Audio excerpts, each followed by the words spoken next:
저희 말씀 시작하기 앞서서 찬양 한 곡 하고서 말씀 드리겠습니다. 많은 사람들 참된 진리를 모른 채 찬양하겠습니다.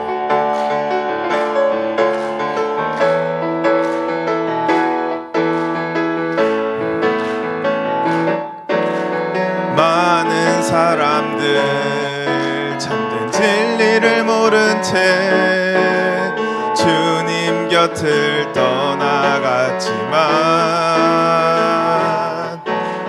내가 만난 주님은 참 사랑이었고 진리였고 소망이었소.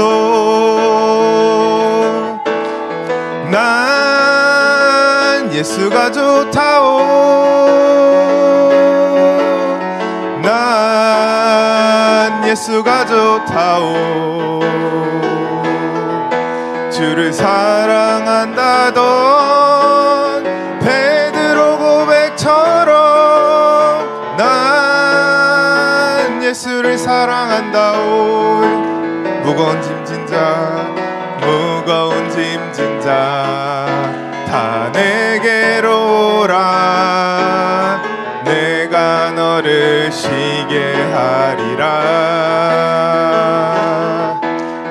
이 길만이 생명의 길 참 복된 길이라 항상 내게 들려주셨소. 난 예수가 좋다오. 난 예수가 좋다오. 주를 사랑한다던 베드로 고백처럼 난 예수를 사랑한다오. 형제자매여 참된 행복을 찾거든 예수님을 만나보세요. 그분으로 인하여 참 평안을 얻으면 나와 같이 고백할 거요. 난 예수가 좋다오. 난 예수가 좋다오. 주를 사랑한다던 베드로 고백처럼 난 예수를 사랑한다오. 난 예수가 좋다오. 난 예수가 좋다오. 난 예수가 좋다오. 주를 사랑한다던 베드로 고백처럼 난 예수를 사랑한다오. 아멘. 오늘 사랑제일교회 예배에서도 이 찬양을 불렀는데 정말 부를 때마다 굉장히 은혜로운 찬양인 것 같습니다. 오늘 말씀 제목은 성경을 알자라는 말씀으로 여러분들과 함께 나누고자 합니다. 우리가 매일같이 읽는 이 성경은 하나님께서 성령을 통하여서 기록하신 하나님의 말씀입니다. 하나님께서는 성경을 모르는 자들과는 상종하지 않으십니다. 우리가 양준호 목사님은 또 예외의 케이스지만 우리가 길 가다가 모르는 사람도 있으면 상종합니까? 안 합니까? 저희는 원래라면 상종을 하지 않지만 양준호 목사님 같이 굉장히 특출나신 분들은 모르는 사람과도 어제 만난 것처럼 아주 자연스럽게 말씀을 잘 하십니다. 하지만 하나님께서는 성경을 모르는 자와는 상종하지 않으신다는 것입니다. 하나님께서 천지 창조를 하시고 지금까지 그리고 앞으로 예수님이 이 땅 오셔서 이 땅을 심판하신 그 재림의 주님으로 오시기 전까지 하나님의 영원한 소원이 우리 인간이 성경을 제대로 아는 것입니다. 우리가 하나님께 기도할 때, 교회 나와서 기도할 때 흔히들 어떤 기도를 많이 드립니까? 하나님, 학생인 경우에는 제가 대학교 지금 좋은 대학교 원서 넣었으니까 제발 붙게 해주세요. 보통 흔히 이런 기도들을 많이 할 것입니다. 아니면 이제 좋은 대학교 4년 끝나고 졸업하고 나서 하나님 이제 대기업 넣었습니다. 아니면 대기업 면접 잘 보게 해주세요. 라든지 아니면 이제 사회생활 시작하면서 하나님 돈 많이 벌게 해주세요. 사업 성공하게 해주세요. 아니면 부모님들 같은 경우에는 우리 자녀들 축복 받게 해주세요. 이러한 기도들 우리가 전부 다 각자가 했을 것입니다. 그러면 하나님께로부터 오는 응답은 딱 한 가지로 정해져 있다는 것입니다. 너가 그러길 원하느냐? 그럼 성경을 알라라는 것입니다. 하지만 성경이라는 것이 생긴 건 그냥 좀 이렇게 두꺼운 한 권의 책이랑 별다를 것이 없는데 여러분들 다 경험해 보셨겠지만 읽기 쉽습니까? 어렵습니까? 네, 읽기 쉬웠다면 지금 신학교 다닐 필요가 없겠죠. 성경 정말 읽기 어렵습니다. 얼마나 읽기 어려우면 성경 말씀 매일 읽는 그런 기록 카드 같은 거 있잖아요. 저기 기독교 서점 가거나 이런 거 보면 성경 말씀 맨날 읽는 것마다 이렇게 체크하는 날짜별로 달력처럼 된 이런 기록 카드, 말씀 카드 같은 걸 팔고 있습니다. 서점에 가보면 어떤 책도 이 책을 내가 얼마나 읽었는지 몇 장 기록하는 책 하나도 없습니다. 하지만 성경은 항상 말씀 기록 카드를 팔고 있다는 것은 그만큼 읽기가 어렵다는 것입니다. 오늘 본문 말씀이 마지막 부분에도 보면 예수님께서 엠마오로 내려가던 이 두 제자에게 나타나셔서 무엇을 풀어 가르쳐 설명해 주셨다고 나와 있습니까? 성경을 풀어서 가르쳤다고 나와 있습니다. 예수님의 제자들은 예수님과 평생을 함께 살았고 또 육신으로 오신 예수님과 같이 먹고 같이 자고 또 같이 씻고 또 모든 예수님의 사역을 옆에서 같이 했음에도 제자들은 성경을 몰랐던 것입니다. 육신의 예수님과 직접 옆에서 몸으로 다 겪어가면서 배우고 지냈을지라도 제자들은 성경이 진짜 무슨 의미인지를 모르고 있었던 것입니다. 예수님의 제자들도 그런데 우리는 지금 예수님이 눈에 보이지도 않으니 우리에겐 얼마나 더 어렵겠습니까? 하지만 예수님께서 제자들에게 성경을 풀어주시고 난 뒤에 제자들의 마음이 뜨거워졌고 그 이후에 예수님께서 승천하시고 난 뒤에 성령을 받은 후에는 오순절 성령을 받은 후에는 그 누가 가르쳐 주지 않아도 제자들은 성경을 전부 이해할 수가 있었습니다. 우리도 마찬가지입니다. 그냥 무작정 성경을 펴서 읽는다면 당연히 그건 어려울 수밖에 없습니다. 하지만 성경의 전체 큰 그림, 전체 맥락을 파악하고 큰 그림으로 본다면 성경이 좀 더 쉽게 보일 수가 있습니다.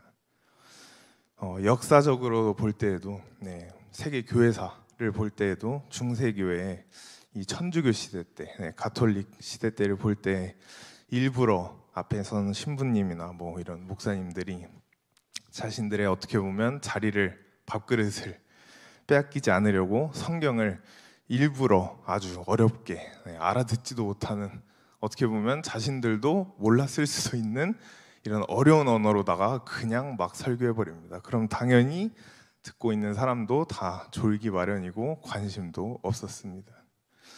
평신도들이 성직자들과 똑같이 성경을 만약에 알게 된다면 자신들의 밥그릇, 자신들의 일자리를 뺏길까봐 또 자신의 권위를 높이려고 일부러 성경을 가르쳐주지 않은 것입니다. 또는 신학교들에서 저도 다니고 있지만 너무 성경을 이상하게 가르친다든지 아니면 어렵게 가르치니까 신학교를 다 졸업을 해서도 성경을 모르는 사람들도 존재합니다. 하지만 오늘 이 자리에 오신 분들은 굳이 신학교 다 가지 않으셔도 성경이 뻥 뚫리기를 축복합니다. 성경은 구약 시대 때 모세가 처음 기록하게 되었습니다.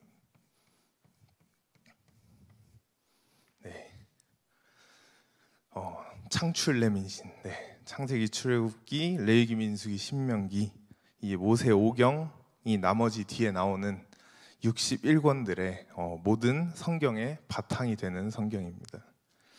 예수님께서도 이 땅 계실 때 모세 오경을 언급하시면서 모세가 기록한 율법을 말씀하시면서 내가 이 땅에 온 이유는 모세 오경에 나와 있는 율법을 폐하러 온 것이 아니고 오히려 완성시키러 오셨다고 말씀하고 계십니다. 모세 오경은 그렇기 때문에 신약 시대에 있어서도 우리의 신앙 생활에 굉장히 중요한 성경입니다. 이렇게 성경은 구약에 모세가 기록하였고 그것을 신약 시대에 와서는 아주 유명한 인물이죠. 바울이 해석을 하게 됩니다. 그렇기 때문에 신약 성경의 이 바울 서신들은 바울이 모세의 글을 해석해 놓은 어떻게 보면 해설집이라고도 볼 수가 있습니다. 바울 서신을 보게 되면 수많은 구약 성경의 구절들을 인용하는 것을 우리가 볼 수가 있습니다.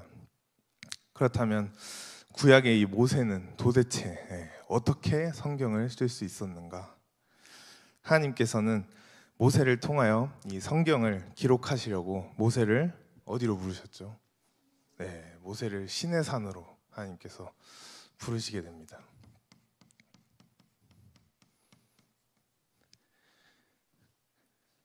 그렇게 모세가 시내 산으로 올라가서 하나님과 1대1로 단둘이 대화하는 것을 밑에 있는 이스라엘 백성들은 볼 수가 있었어요, 없었어요? 없었습니다. 모세가 하나님과 단 둘이서 시내산에 있을 때 그럼 무엇을 보았느냐?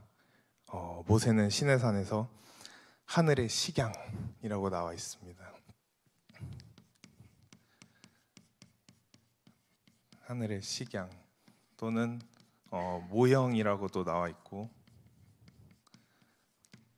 아니면 설계도라고 쉽게 말씀드릴 수가 있습니다. 이렇게 식양, 제도 혹은 모형 그리고 하늘의 설계도를 모세가 이렇게 보게 되었습니다. 이렇게 본 것을 가지고 시내산에서 내려와서 이제 하나님과 다 면담을 마치고 내려와서 모세가 그것을 토대로 율법 그리고 모세 오경을 기록하게 됩니다. 그리고 유명한 성막을 짓게 됩니다. 하늘에 본 것을 토대로 이 땅에 모형으로 지은 것이 바로 이 출애굽기에 처음 나오게 되는 이 성막이라는 제도입니다. 성막을 보면 하나님의 설계가 이 땅에 어느 건축가들보다도 더 세밀하고 또 짜임새 있다는 것을 우리가 알 수가 있습니다. 성막을 지을 때 쓰이는 그 모든 자재들, 모든 재료들이 무엇 하나 그냥 길가에 굴러다니는 것 쓴 것이 아니고 하나님께서 직접 특별히 고르셨다는 것입니다. 이것은 성막에 대한 말씀만 따로 드려야 할 정도로 이 성막이 가지고 있는 영적인 의미가 그만큼 큰 것입니다. 그렇게 이스라엘 백성들은 하나님이 모세를 통하여서 이렇게 설계해 놓은 이 성막과 또 모세 오경을 따르고 또 순종하다가 인류 최고의, 지금까지도 최고의 유대인들은 축복을 받게 되었습니다. 근데 문제는 이 모세가 지어놓은 성막과 또 모세 오경이 도대체 무슨 뜻으로 지어진 것인지 이것을 진정한 의미를 해석하는 사람이 한 명도 없었다는 것입니다. 그 시대의 대제사장들 그리고 서기관 바리새인 이렇게 수많은 어떻게 보면 기독교 성직자들이 있었지만 모세오경과 성막을 제대로 해석한 사람은 한 명도 없었습니다. 그러다가 이것을 최초로 알아차리고 해석한 사람이 바로 사도 바울입니다. 그래서 사도 바울은 우리가 위대한 사람이라고 말할 수 있는 것입니다. 성경에 보면 바울은 예수님을 영접하기 전에도 어느 학자와 그 당시 어느 학자와 견주어도 또 배경적으로 혹은 학문적으로 절대로 꿀리지 않는 그 당시에 아이비리그와도 갔던 가말리엘 대학을 나오면서 또 그는 그 당시 최고의 제국 로마 제국의 시민권자였습니다. 그렇지만 그러한 스펙과 또 자신의 배경을 이용해서 성경을 해석하려 하였다면 바울은 절대로 해석할 수가 없었을 것입니다. 구약 시대부터 바울 전까지 모든 사람들이 그런 식으로 성경을 접근했기 때문에 절대로 해석할 수가 없었던 것입니다. 하지만 바울은 자신의 능력으로 아니면 자신이 배운 것을 토대로 해석한 것이 아니고 모세가 시내산에서 보았던 그곳을 바울도 똑같이 갔기 때문에 해석할 수가 있었습니다. 바울은 고린도 후서에 보면 셋째 하늘로 올라갔다라고 쓰여 있습니다.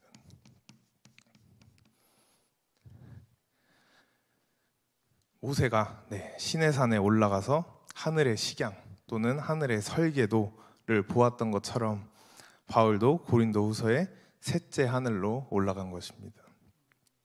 모세와 바울이 계시를 받을 때 이 땅에서 받은 게 아니고 둘 다 하늘로 올라가서 보게 된 것입니다.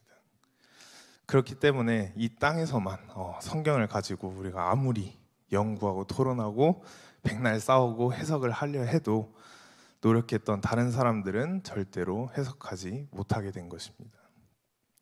왜냐? 정답은 어디에 있다고요? 하늘에 있기 때문입니다. 모세는 시내산에서 무엇을 봤다고 제가 설명드렸죠? 시내산에서 설계도를 보고 내려왔습니다. 그 똑같은 것을 바울은 셋째 하늘에서 보고 내려온 것을 바울은 표현하기를 그리스도의 몸이라고 표현하고 있습니다.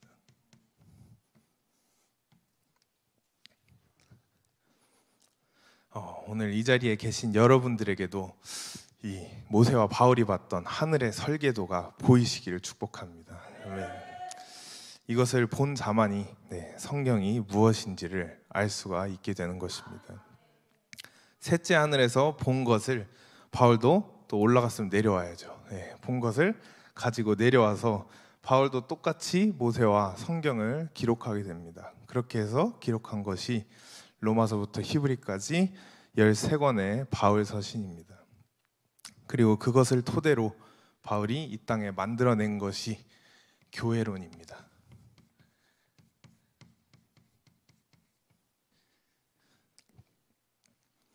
이것을 우리가 양쪽을 딱 그림을 두고 보았을 때 모세와 바울의 비슷한 점이 많다는 것을 우리가 볼 수가 있습니다.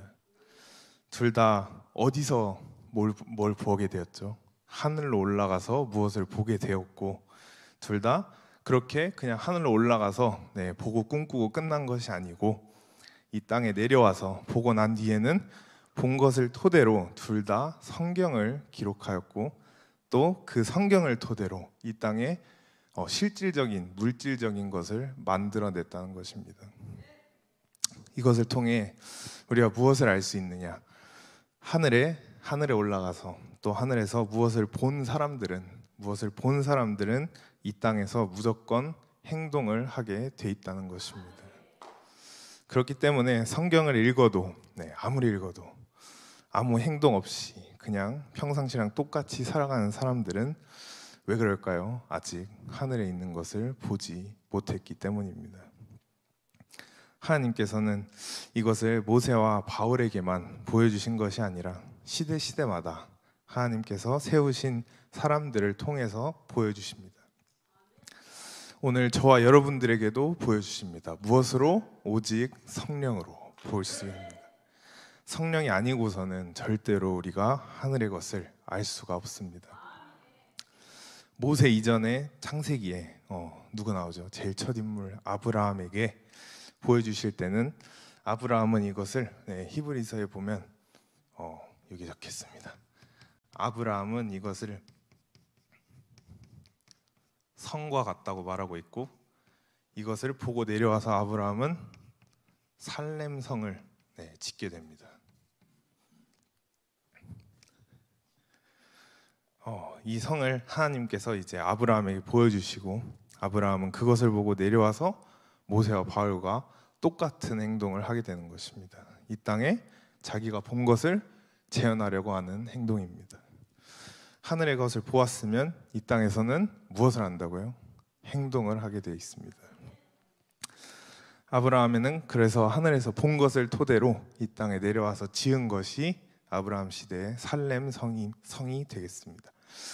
그 이후에 이제 다윗의 시대 때에는 다윗은 이 하늘에 있는 것 똑같은 것을 보고 다윗은 이것을 예루살렘이라고 표현하고 있습니다.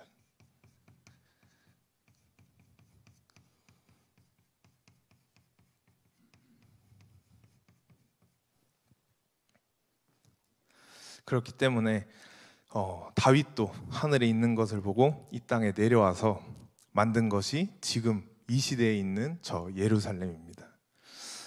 이것은 다윗이 그냥 자기 마음대로, 자기 머릿속에 그려지는 대로 자기 마음대로 나라를 지은 것이 아니고 하늘에서 본 것을 그대로 이 땅에 최대한 재현하기 위해 만들어진 것이 지금의 육신적인 예루살렘입니다. 지금 예루살렘으로 수많은 사람들이 성지 순례를 가고, 또 이제 다음 주에 제가 알기로는 양준호 목사님, 김은하 목사님도 가시는 거로 알고 있는데, 이것이 하늘에서 본 그대로 지어 놓았다는 것입니다. 누가 지었죠? 다윗 왕이 지었다는 것입니다. 이 예루살렘이 하늘에서부터 내려왔다는 것을 쉽게 증명할 수가 있다고 합니다.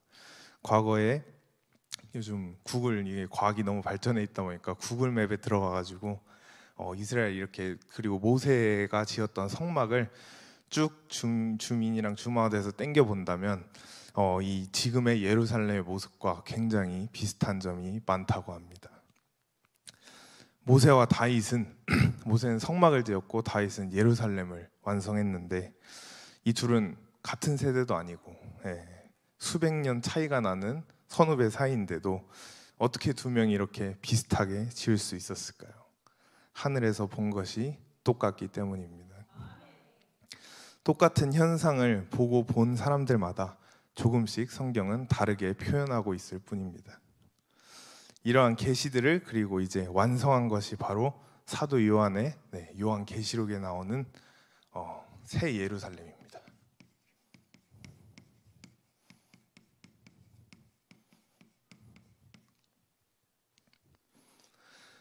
이것을 우리가 완성계시라고 부르고 있습니다.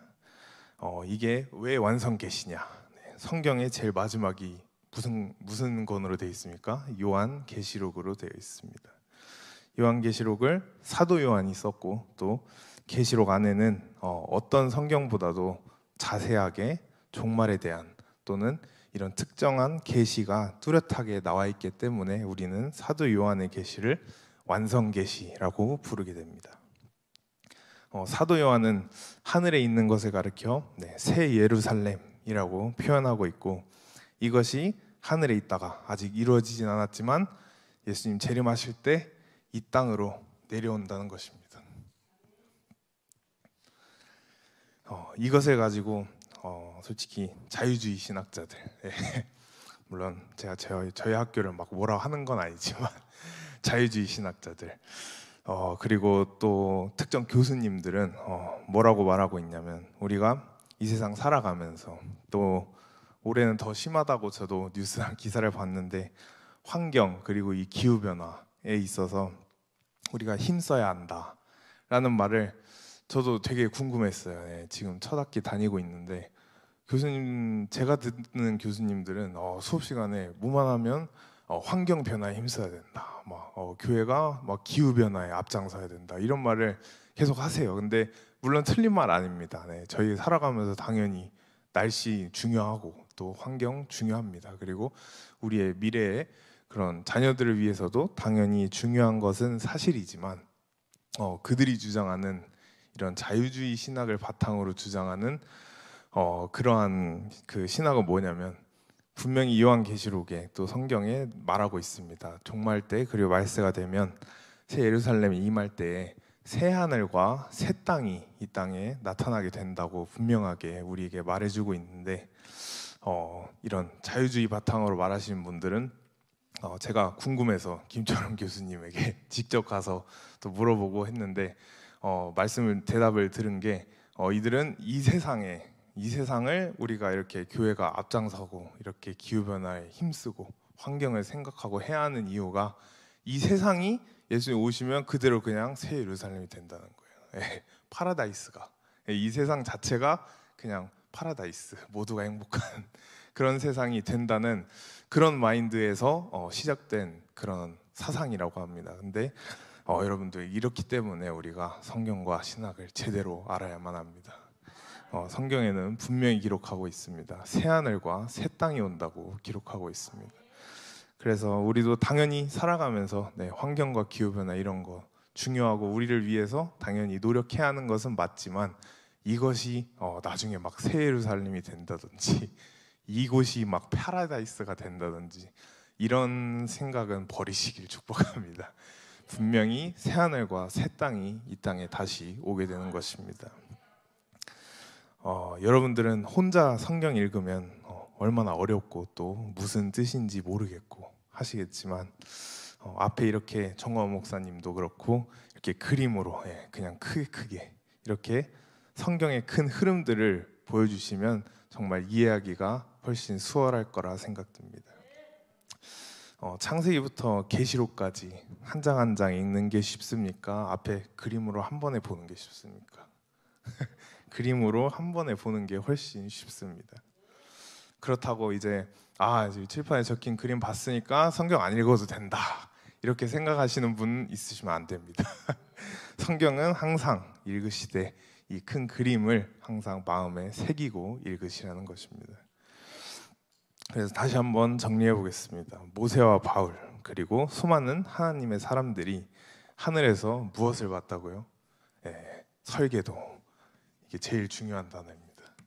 하늘에서 설계도를 봤다는 것입니다. 그것을 이 땅에 가지고 내려온 것이 구약에는 모세의 성막이었고 신약에는 바울의 교회였습니다. 여러분들 지금 열방제자교회를 이렇게 섬기고 계시는데 이 열방제자교회 누가 만들었죠? 양준호 목사님 만드셨습니까? 김은하 목사님 만드셨습니까? 아닙니다. 그것이 아니고 열방제자교회 지금 저희가 이렇게 모여서 예배드리는 건 이것이 전부 하늘의 설계도에 따라 여러분들이 성령으로 부르심을 받고 이 자리에 지금 교회 또 한 몸을 이루고 있는 것입니다. 그렇기 때문에 여러분들이 지금 이 자리에 앉아있는 이 열방제자교회 또한 어디로부터 온 것이라고요? 하늘로부터 온 것입니다. 여기서 우리가 짚고 넘어가야 아주 중요한 점이 하나 있습니다. 우리가 앞서 말한 이 모든 설계도들이 천지창조 전일까요? 후일까요? 전에 이루어진 일들입니다. 천지창조 전에 이루어졌다는 걸 꼭 기억하시기 바라겠습니다. 만약에 헷갈리신다면 지금 설교하고 있는 제 이름 전해놓 전도사 해서 무조건 천지창조 전이라고 생각하시면 편하실 것 같습니다. 이 질문에 어떻게 대답하느냐에 따라서 여러분들에게 성경이 열리느냐 마느냐가 결정되는 것입니다. 이것을 확실하게 믿고 넘어가야지만 우리에게 성경이 열리게 되어 있습니다. 아브라함이 보았던 이 하늘의 성 그리고 다윗이 본 하늘의 성 이것이 오늘도 여러분들의 믿음의 눈으로 보이시기를 축복합니다. 우리가 성경을 읽는 이유가 무엇입니까? 성경을 통해서 지식을 조금 배우려고 아니면 어떻게 착하게 살아가는지 배우려고 그것이 아니고 우리도 아브라함 그리고 모세 다윗 또 바울이 보았던 이 하늘의 성을 바라보기 위해서 우리가 성경을 읽는 것입니다. 하늘의 설계도 이 성을 보았던 사람들의 공통적인 특징이 있다고 말씀드렸습니다. 시대, 환경, 나이 다 다를 수 있습니다. 다를 수 있지만 그들에게 한 가지 공통적인 특징은 하늘에 있는 것을 보고 내려와서 바로 새로운 본능이 그들 속에 생긴다는 것입니다. 어떤 본능입니까? 하늘에서 자신이 본 것을 이 땅에 뭐 하려 한다고요? 재현하려고 한다는. 네, 이 땅에 끌어내려서, 하늘의 것을 끌어내려서 이 땅에 재현하려고 한다는 새로운 본능이 생긴다는 것입니다. 그렇게 해서 재현한 것이 지금의 구약 시대의 살렘성, 성막, 그리고 지금의 예루살렘, 그리고 저와 여러분들이 지금 예배드리고 있는 이 교회입니다. 이것은 새로운 본능이기 때문에 하늘에서 본 것으로 끝날 수가 없습니다.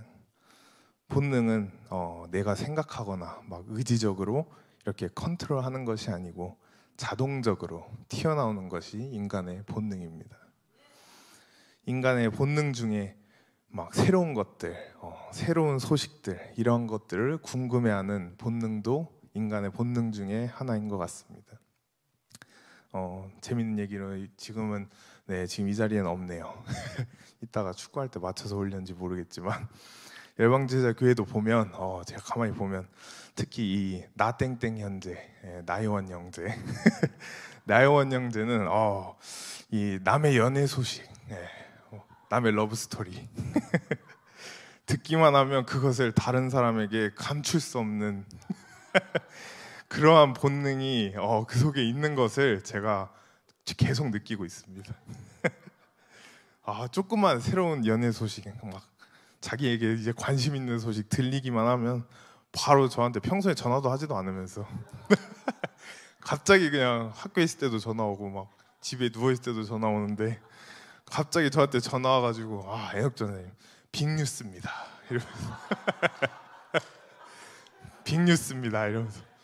근데 제가 솔직히 말해서 진짜 바쁘거나 학교에 있어서 못 받을 때도 있는데 이상한 그 촉이라는 게 있잖아요. 이거 별로 쓸데없는 전화다 라고 생각이 들면 쿨하게 그냥 거절해버릴 때도 있는데 그래서 그냥 급한 거 아니면 톡으로 해라 이렇게 제가 카톡을 남겨놓으면 이제 카톡으로 막 주구절절 씁니다. 열방제자예요. 누구랑 지금 막 무슨 관계다. 누구랑 지금 막 어떻다더라 이러면서 굉장히 저에게 뉴스 브리핑 하듯이 아주 카톡을 막 장장히 보냅니다. 그러면은 근데 더 웃긴 거는 저는 이미 뭐 양메리 간사를 통해서나 주변을 통해서 이미 알고 있어요. 소식을 이미 알고 있기 때문에 그렇게 구구절절 막 보내는데 제가 근데 알고 있었다. 그렇게 한 줄로 답장을 딱 하면 혼자 또 시무룩해져가지고 혼자 김 다 빠져가지고 그렇습니까 하면서 막 유유를 그냥 막 몇십 개를 보내요 이렇게. 네. 이와 같이 나이원 형제가 이렇게 저에게 하는 이유 무엇입니까? 뭐 들은 것을 감출 수가 없어요. 입이 근질근질해가지고 참을 수가 없는 그걸 누가 가리켜서 그렇게 되는 겁니까? 아닙니다. 그냥 나이원 형제 안에 있는 인간의 본능인 것입니다. 그냥 새로운 소식 너무 좋고 그거 들으면 또 딴 사람한테 말해야 돼요. 그걸 누가 가르쳐서 그럽니까? 아닙니다. 속에서부터 그냥 올라오는 거예요. 그냥 다른 사람이랑 어떻게든 이걸 공유하고 싶어가지고 네, 이러한 것 전부 인간의 본능이라는 것입니다. 본능으로 하게 되면 솔직히 나연 형제 저한테 그렇게 100번을 만약에 전화를 한다 해도 그 나연 형제한테는 하나도 힘든 일이 아닐 것입니다. 왜냐하면 자신의 본능으로 하는 일이기 때문에 이만큼 우리 인간에게는 모두가 본능이라는 것이 존재한다는 것입니다. 이와 같이 하늘에 올라가서 무엇을 본 사람들도 꼭 나연 형제처럼 이 땅에 무조건 본능적으로 새로운 본능으로 이 땅에 끌어내린다는 것입니다. 사도 바울을 볼 때에도 셋째 하늘에 갔다 온 뒤로는 사도 바울이 어딜 가든지 그를 감옥에 가두든지 뭐 그를 매를 때리든지 간에 사도 바울은 자신이 하늘에서 본 사도 바울은 무엇을 봤다 했죠? 사도 바울은 보고 내려와서 그것을 그리스도의 몸이라고 표현했습니다.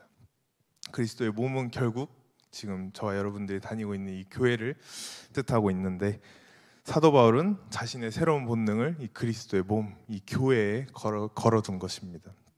감옥에서도 갇혀 있어도 어떻게든 옆 사람들, 감옥 동기들 어떻게든 전도해서 그리스도의 몸을 이루고 어딜 가든지 사도 바울은 무조건 뭐였습니까? 복음 전파, 전도. 그것이 사도 바울의 테마였습니다. 저와 여러분이 만약에 감옥에 갇혀 있다면 어떨 것 같습니까? 전도는 무슨, 저는 언제 나가나 하루마다 그냥 벽에 긁으면서 날짜만 세고 있을 것 같습니다. 하지만 사도 바울은 새로운 본능, 이 그리스도의 몸을 이 땅에 이루어야겠다는 이 새로운 본능 때문에 어딜 가든지 이 본능에 사로잡혀서 살았다는 것입니다.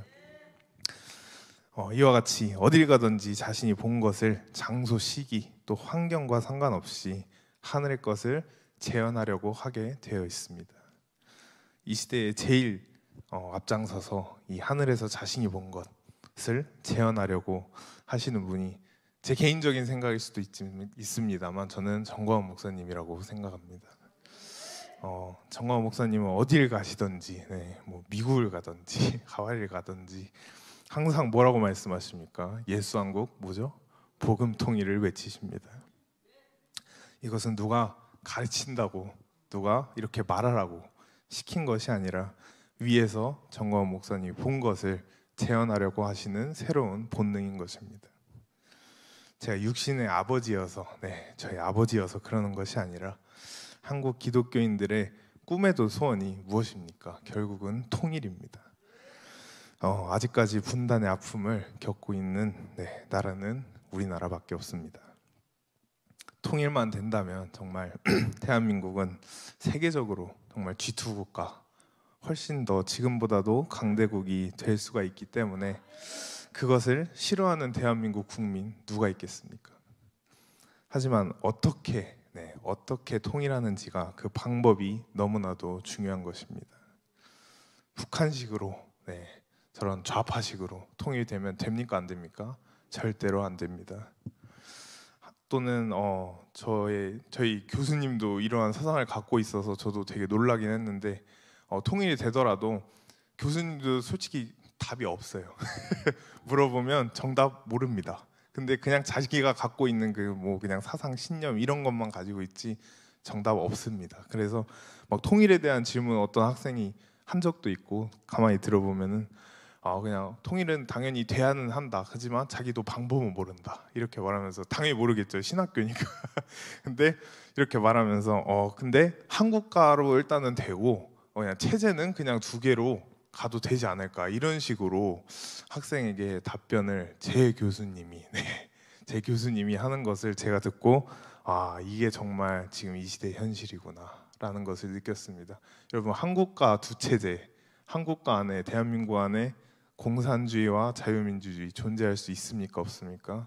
절대로 불가능합니다. 둘 중에 하나는 무조건 죽던지 아니면 쫓겨나게 되어 있습니다. 공산주의와 자유민주주의는 절대로 같은 공간에 있을 수가 없는 것입니다. 또 이 말씀을 풀어내신 정광훈 목사님께서는 하늘의 것을 보았을까요? 못 보았을까요?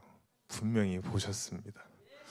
만약에 하늘의 것을 못 보셨다면 지금 누구 좋으라고 저렇게 온갖 욕 다 먹어가시면서 앞장서면서 일을 하고 계시겠습니까?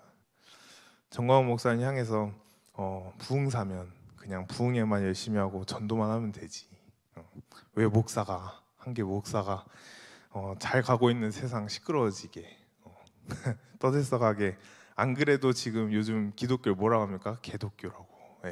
솔직히 유튜브만 들어가도 막 채팅 보면 다 개독교라고 하고 있는 것을 볼 수가 있는데, 안 그래도 기독교, 개독교라고 하는 이러한 세상에서 굳이 목사가 왜 정치까지 이렇게 정치판에 들어와 가지고 나서서 이런 상황을 만들었냐라고 생각하는 사람들 상당히 많이 있는 것으로 저도 알고 있습니다.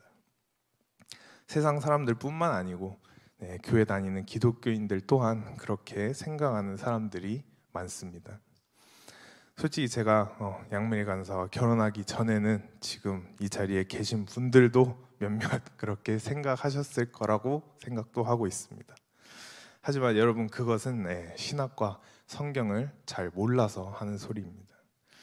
우리나라에서 제일 대표적인 것이 바로 저희 양주원 목사님도 그러시고 상제교회도 있는 대한예수교 장로교입니다.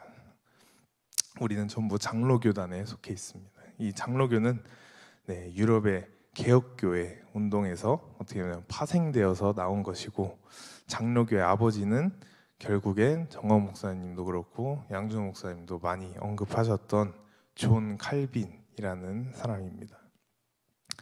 이것을 저희 장신대에서는 약간 발음도 이상하게, 일부러 이상하게 하는 것 같아요, 솔직히. 근데 저희는 칼빈이라고 워낙 익숙하게 귀에 들어서 가는데 저기 신학교에서는 깔뱅이라고 합니다. 깔뱅. 또 말할 때도 모르겠어요. 그냥 저만 드는 느낌인지 모르겠는데 굉장히 액센트를 세게 줘서 말합니다. 그래서 뭔가 좀 의도성이 있지 않나 싶기도 하는데 막 깔뱅이 이랬다 저랬다 막 이렇게 하는데 아무리 뭐 발음을 이상하게 하고 뭐 저렇다 해도 존 칼빈은 저희 장로교회 정말 아버지 입벌 되는, 신학의 아버지 되는 사람인 것은 그 누구도 부인할 수가 없습니다. 존 칼빈은 성직자가 아니었습니다. 성직자가 아니었음에도 학문적으로 그리고 언어적으로 엄청 천재인 사람이었다고 합니다.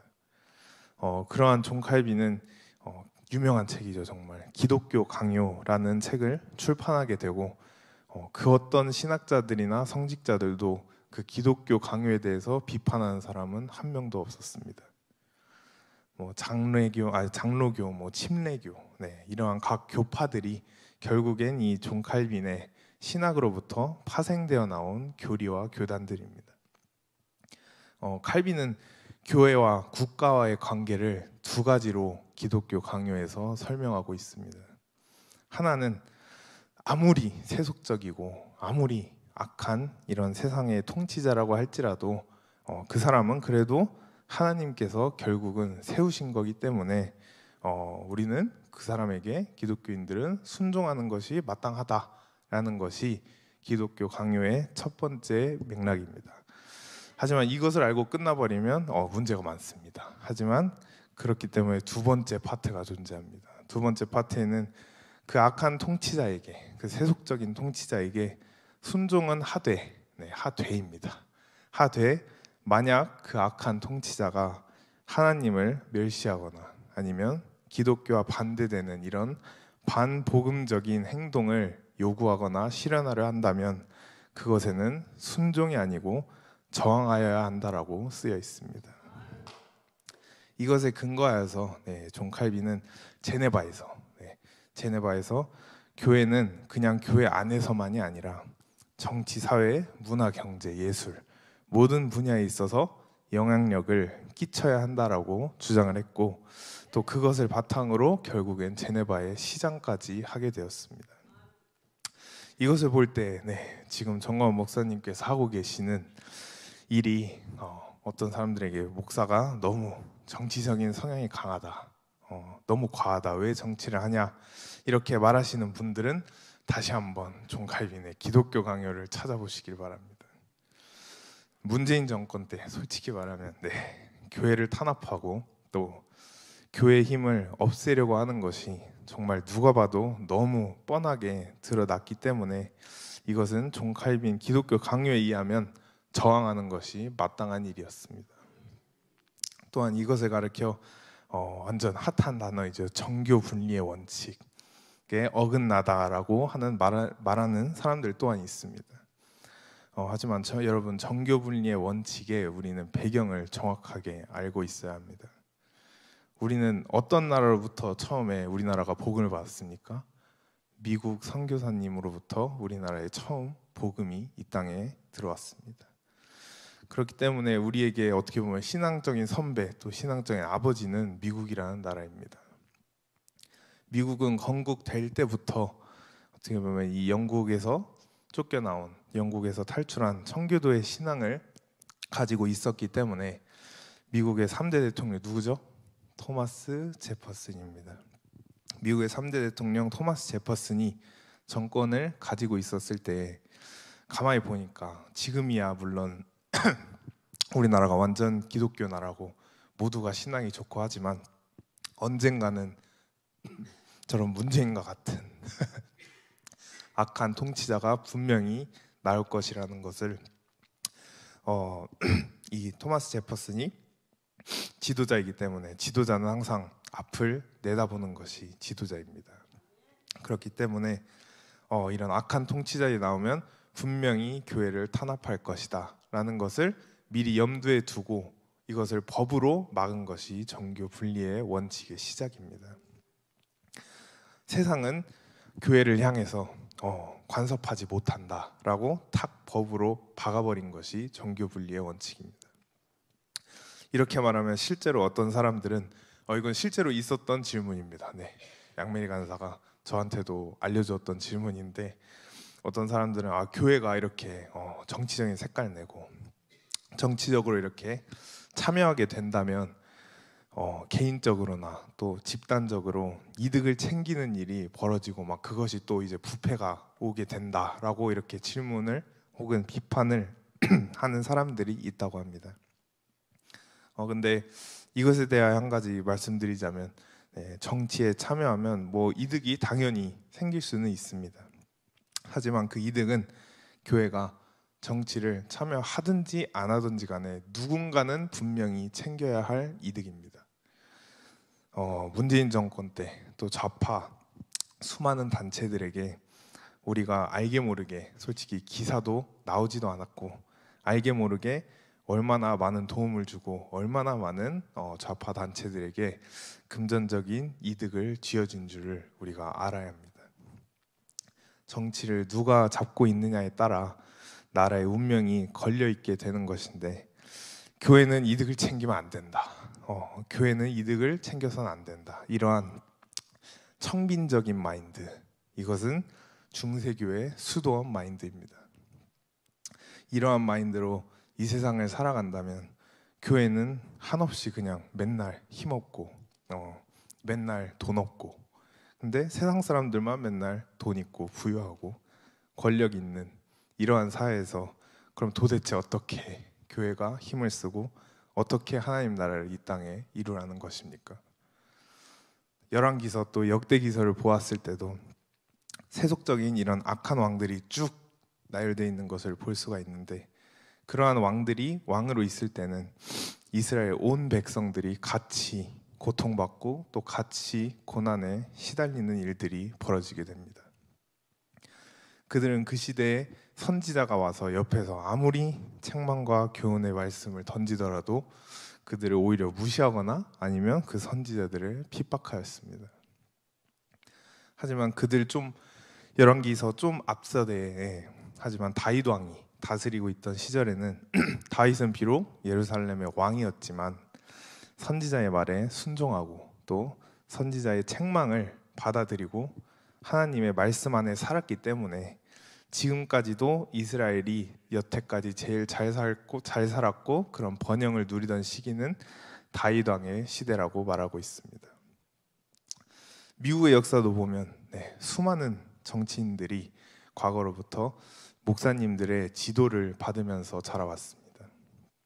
목사님들이 직접 정치를 참여하지 않더라도 뒤에서 간접적으로 복음을 향한 이런 복음적인 정치를 해왔다는 것입니다. 그 결과 미국은 지금 그 누가 뭐라 해도 세계 제1의 강대국이 되어 있습니다. 교회는 항상 세상을 향하여 이런 선지자의 사명을 다해왔고 또 앞으로도 그래야 하기 때문에 교회는 세상을 향하여 상관을 해야 하는 것입니다. 하지만 선지자가 세상을 향해 이렇게 가면 안 됩니다. 이렇게 가면 우리나라 망합니다. 라고 책망을 할 때는 세상적인 눈으로 봤을 때, 또 세상의 입장으로 봤을 땐 그것이 기분이 좋을까요, 나쁠까요? 당연히 나쁠 수밖에 없습니다. 뭔가 막 자존심도 상하고 기분도 나쁘고 그렇기 때문에 이것을 교묘하게 또 좌파들 잘하는 것이 교묘한 말투 하나 딱 바꾸는 거 얼마나 잘합니까? 이것을 교묘하게 꼼수로 비틀어서 교회와 세상은 서로 상관하면 안 된다. 서로 상관하지 말자. 라고 이렇게 바꾸어서 교육을 하고 있고 또 그렇게 알고 있는 사람이 오늘날도 굉장히 많습니다. 여러분 무엇이든지 우리가 역사를 똑바로 알아야만 하는 것입니다. 그래서 정광훈 목사님 저기 간증 중에 세브란스 병원에서 목 수술을 하시면서 하늘로 정광훈 목사님도 하늘로 올라가셔서 하늘의 것을 분명히 보셨다고 말씀하고 계십니다. 하늘에서 보니까 이 땅에 있는 모든 나라들은 다니엘서에 나온 것 같이 똑같이 돼 있다는 것입니다. 모든 나라들이 다니엘서와 같이 이 땅에 짐승으로 표현되고 있다는 것입니다. 중국은 아주 큰 용으로 표현되고 있고, 미국은 순한 양이지만 병든 양으로 표현되고 있고, 북한은 김정은이죠. 오랑우탄으로 표현되고 있지만 중요한 것은 북한 밑에 있는 우리 남한 안에서도 새끼 오랑우탄들이 존재하고 있다는 것입니다. 정말 충격적인 일입니다, 진짜. 오랑우탄도 싫은데 북한의 오랑우탄이 소리를 지르면 남한에 있는 새끼 오랑우탄들이 따라서 소리를 지른다는 것입니다. 그것을 가리켜 우리가 주사파라고 하는 것입니다. 그 새끼 오랑우탄들이 바로 남한에서 지금 양미리 간사가 저번 주에도 보여준 것과 같이 미군 철수, 이런 진짜 반국가적인 사상과 운동을 하고 있고, 또 심지어 요즘엔 기독교 목사님들까지도 윤석열 정권 퇴진하라는 이러한 목소리와 운동들을 하고 있는 것을 볼 수가 있습니다.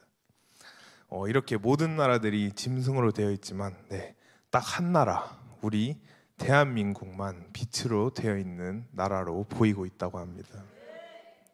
우리나라에 있는 이 빛이 북한으로 향하고 그것을 중국을 거쳐가지고 모든 짐승들을 다 물리치고 결국에 그 빛의 도착지는 예루살렘에 꽂힌다는 것을 정광훈 목사님은 분명히 보셨다고 합니다. 그렇기 때문에 매일같이 우리가 또 정광훈 목사님께서 예수왕국 복음 통일을 외치시는 것입니다. 정광훈 목사님 왜 이것을 주장합니까? 하늘에서 본 것을 이 땅에 뭐 하려고 한다고요? 재현하려 하기 때문입니다. 하늘에서 보지 않고서는 이것은 솔직히 지어낼 수도 없는 내용들입니다.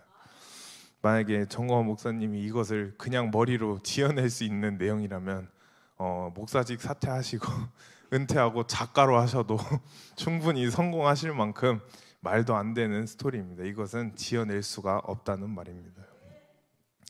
과거에 예수님의 초림을 담당했었던 사람들은 이스라엘의 이 유대인들이었지만 앞으로 예수님의 재림을, 이 앞으로 다가오는 새 예루살렘, 예수님의 재림을 담당하는 나라는 우리 대한민국이라는 것입니다. 그렇기 때문에 우리 대한민국은 빛으로 된 제사장 나라라고 말하고 있습니다. 물론 하나님의 자녀들은 모두가 다 믿음으로 된 제사장이지만 우리 대한민국은 육신적으로도 주님의 재림을 위하여 제사장 역할을 해야 한다는 것입니다. 제사장 역할을 수행하려면 우리나라가 예수왕국 복음 통일이 무조건 되어야 하기 때문에 우리는 매일같이 외치는 것입니다. 하지만 모든 것은 우리가 먼저 성경을 제대로 알아야만이 가능하기 때문에 여러분들에게 오늘 이 말씀을 드리고 있습니다. 결론적으로 하나님께서 우리에게 이 성경을 통해 도대체 무엇을 말씀하시기를 원하시느냐? 한 가지로 딱 줄이면 결국엔 성경이 누구에 관한 이야기죠? 예수님의 얘기입니다. 결국에는 내 아들 예수를 알라라는 것입니다. 예수님을 진정으로 아는 것은 결국엔 청교도 말씀의 핵심인 복음의 7대 연합입니다. 복음의 7대 연합을 통하여서 우리는 예수님이 정말 누구신지를 알 수가 있고 또 우리도 예수님을 따라 성화되어 가는 그 과정을 거치는 것입니다. 하지만 이렇게 예수님을 알고 또 복음의 7대 연합, 이것이 성령이 없이는 절대로 믿기도 불가능하고 이해도 불가능합니다. 시간 관계상 복음의 7대 연합은 나중에 제가 다시 말씀드리거나 아니면 너아라TV 혹은 양메리 간사 김은하 목사님도 다루셨던 내용이기 때문에 열방제자교회 유튜브에도 이런 말씀 영상 올라간 것이 많으니까 그것을 여러분들께서 참고해 주시면 될 것 같습니다.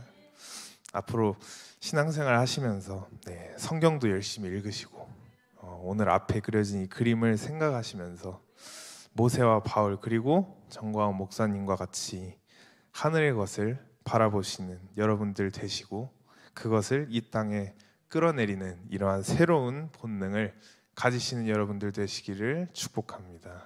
아멘. 감사합니다.